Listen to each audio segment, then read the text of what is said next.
बिस्मिल्लाहिर्रहमानिर्रहीम। अस्सलाम वालेकुम दोस्तों, मैं आपकी खिदमत में हाज़िर हूँ फॉरेक्स मार्केट में गोल्ड के इंट्राडे और शॉर्ट टर्म एनालिसिस के साथ।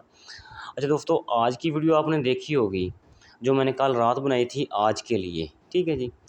उसमें आपको एक लफ्ज़ या एक चीज़ याद है, मैंने कहा था 1 2 3 H4 की कैंडल 3 दफ़ा रिजेक्शन ले रही है। कहाँ से ले रही है? 19 से ले रही है, ठीक है जी। तो 19 से अगर रिजेक्शन ले रही है तो इट मीन ये नीचे गिर सकती है, और वैसे ही हुआ, ठीक है जी। ये देखिए M15 का टाइम फ्रेम है, यहाँ भी हमें वो नज़र आ रही है किसी हद तक। तो बड़े टाइम फ्रेम में इधर जाते हैं हम, H1 में चले जाते हैं, कोई इशू नहीं है। नेट का हमेशा मेरे पास इशू होता है। इसको रिफ़्रेश करते हैं जी, पेज ओपन हो गया हमारे पास। अच्छा जी, मार्केट नीचे गिरना था, वो मैंने ज़ोन ग्रुप में शेयर किया हुआ था, ठीक है जी। और वो ज़ोन था H4 का। उस ज़ोन को H1 में लगा के देखें, यहाँ से, और ये टॉप है मार्केट का, ठीक है जी। देखिए वही ज़ोन बना है आपके पास 76 से लेके 83 तक। मार्केट एक दफ़ा यहाँ से उठी 90 तक गई, ठीक है जी। हमने प्रॉफिट बुक किया, बाकी ट्रेड्स को ब्रेक इवन किया, और फिर ये मार्केट दोबारा से नीचे गिरी, और नीचे गिरी ये 71 के राउंड अबाउट। तो वो चीज़ हम उधर जाके देखेंगे MT4 में। बहरहाल हमारा ज़ोन वैलिड है, और मार्केट इस वक्त भी हमारे ज़ोन को रिस्पेक्ट दे रही है। अच्छा जी, अगर ये वैलिड है तो फिर एक और ड्रा क्यों ना कर लें हम। वो किया मैंने, आपको डॉट नज़र आ रहे हैं ना, यहाँ से लेके यहाँ तक। तो इसकी रीडिंग क्या आती है? 94 से 98 तक आती है, ठीक है जी। तो मार्केट ठीक है। अच्छा, मैं ये बात बाद में करते हैं। पहली बात जो करते हैं, पहली बात ये है कि ना 83 है ना, मैंने रेड टू रेड बोला था, और रेड टू रेड आई है या नहीं आई, आप खुद बताएं। आपकी अपना इधर ट्रेडिंग व्यू में लाइनें लगी हुई होंगी। अच्छा, रेड टू रेड आई, तो अब रेड टू रेड ही जाना है ना, ये बात तो कंफर्म है और तय है। अगर 83 को नीचे ब्रेक करे तो क्या होगा, तलाश करें। वो ये तो बहुत नीचे पड़ी हुई, 2353 पड़ा हुआ है ये। अगर 83 को नीचे ब्रेक करती है, ठीक है जी, तो ये तो काफ़ी 100 से भी ऊपर डॉलर बनते हैं, ये तो काफ़ी नीचे पड़ी हुई है।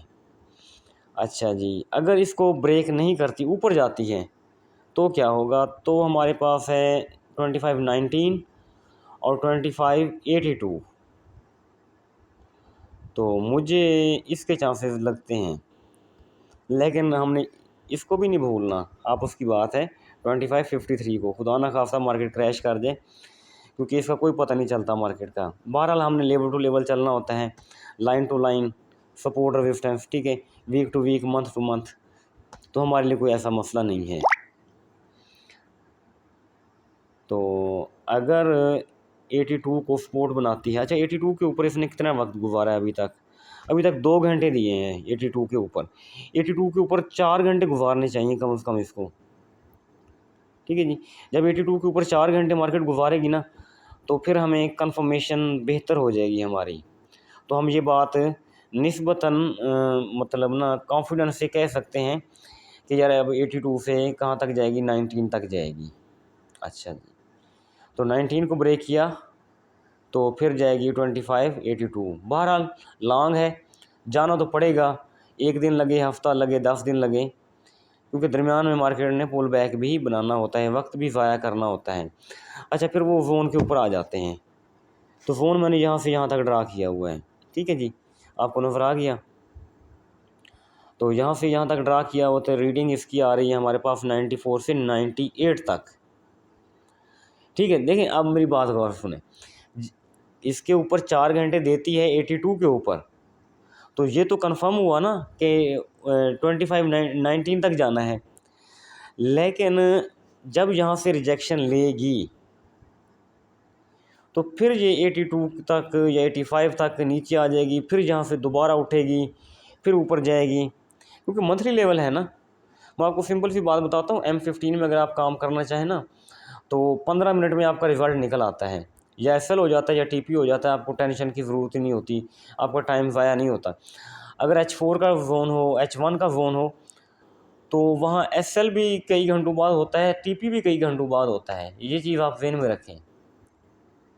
ठीक है जी, जितना बड़ा ज़ोन हो, अपना ज़ोन होगा या टाइम फ्रेम होगा, उतना ही सॉफ्टवेयर टाइम लगेगा उसको। तो अगर मंथ टू मंथ है तो सॉफ्टवेयर है, मेरे ख्याल में टाइम लगना चाहिए इसको। तो अगर वीक टू वीक है तो निस्बतन कम टाइम लगेगा। बहरहाल अगर 82 को सपोर्ट बनाती है मार्केट, स्ट्रॉन्ग सपोर्ट बनाती है 82 को, तो फिर सॉफ्टवेयर है 94 और 98 यहाँ से रिजेक्शन लेगी, थोड़ा नीचे सेल आएगी, तो फिर 82 86 यहाँ से फिर दोबारा ऊपर जाएगी। और जिस तरह वो गेम चलती रहती है, ऊपर नीचे, बहरहाल मैं आपको डेस्टिनेशन बता रहा हूँ मार्केट की। सेलिंग बाइंग वो तो हम आमतौर मैं करता हूँ M15 में, बाकी आप शायद बड़े टाइम फ्रेम में करते हो। अच्छा जी, ये चीज़ हमारी जहाँ हो गई, आपको कंफर्म हो गया, आप क्लियर भी हो गया आपका ज़हन कि मार्केट मूव किस तरह बनाएगी, नीचे ब्रेक करेगी तो कहाँ तक, ऊपर ब्रेक करेगी तो कहाँ तक, कम से कम ट्रेंड का पता चल जाएगा आपको। अच्छा जी, ये बात यहाँ हो गई। अब आते हैं हम इधर, इसको कहते हैं MT4। अच्छा, MT4 में हम आ गए, तो मार्केट इस वक्त 200 मूविंग एवरेज की सपोर्ट लिए हुए है। ठीक है, H1 में तो अच्छी सपोर्ट होती है इसकी। तो रिजेक्शन एरिया देखें, अगला मूविंग एवरेज हमारे पास कहाँ पड़ा हुआ है, ये 50 का है और ये 100 का है, निचला जो पड़ा हुआ है ये वाला 100 का है। ये हमें वही 97 बता रहा है, 97 98 जो हम पीछे अभी डिस्कस करके आए हैं। तो यहाँ से रिजेक्शन हो सकती है मार्केट की। ठीक है जी, तो यहाँ से लेके 95 से लेके और 87 तक, ये वो FVG जिसे बोलते हैं, वो वाला एरिया भी पड़ा हुआ है। ठीक है जी, तो ये चीज़ है इधर। तो मतलब ये चीज़ हमें थोड़ा कंफर्म हो गई कि ये रिजेक्शन एरिया हो सकता है, पॉसिबल है। कंफर्मेशन उधर भी हो रही है, इधर भी हो रही है, क्योंकि अगर इस लाइन को तोड़ती है ना, इस मूविंग एवरेज को, फिर ऊपर 50 का मूविंग एवरेज भी पड़ा हुआ है, इसको भी ब्रेक करना होगा। तो फिर हमारे पास सपोर्ट भी है, सॉरी अब तो रेजिस्टेंस है ना 2500 2500, तो ये सब रेजिस्टेंस भी है। तो इधर हैं कुछ चीज़ें ऐसी हैं कि मार्केट थोड़ा सा नीचे आएगी, नीचे आने के बाद पुल बैक लेके फिर ऊपर जा सकती है। लेकिन फ्राइडे वाले दिन क्या होता है, ये जिस तरफ मुंह उठा लेती है फिर दौड़े जाती है, सपोर्ट रेजिस्टेंस, फिर ये किसी चीज़ को नहीं देखती, ना जोन वोन कुछ भी नहीं देखती। चलो एहतियात करेंगे, कल फ्राइडे भी है। तो ये बात हुई यहाँ। अब हम आते हैं H4 में। H4 में मैं आपको बताता हूँ। अच्छा, H4 में ना ये देखें ट्रेंड लाइन है, आप ट्रेंड लाइन भी लगाया करें। ये मार्केट ने ना देखें यहाँ से ट्रेंड लाइन को ब्रेक किया है, तो ट्रेंड लाइन को ब्रेक करने के बाद अब रिटेस्ट करने ऊपर जाएगी। ठीक है जी, ऊपर जाएगी। अगर ट्रेंड लाइन के ऊपर ठहर गई मार्केट तो बाय है, अदरवाइज़ दोबारा सेल में गिरने की कोशिश कर सकती है। तो इधर भी तकरीबन वही कहानी, वही सेम चीज़ आ रही है कि मार्केट ने एक दफ़ा तो यहाँ से रिजेक्शन लेनी है। तो अगर 2500 से रिजेक्शन ली तो फिर वही बात है ना, जिस तरह हम वो ट्रेडिंग व्यू में देख के आए हैं कि 82 हमारा वो ना इस तरह समझे की पॉइंट है। ये इसको ब्रेक किया तो नीचे चली जाएगी, फिर तो सेल ही है ना, फिर तो बाय तो हम थोड़ा एहतियात करेंगे। बहरहाल सेल के मैं हमेशा ख़िलाफ़ रहता हूँ। सेल करें, $2-4 की सेल करें, प्रॉपर SL लगाएं। तो अगर खुदा ना खास्ता लॉस है आपका तो उसको निकालें, जान छुड़वाएं, चाहे SL हिट करवाएं चाहे बुक करें लॉस को।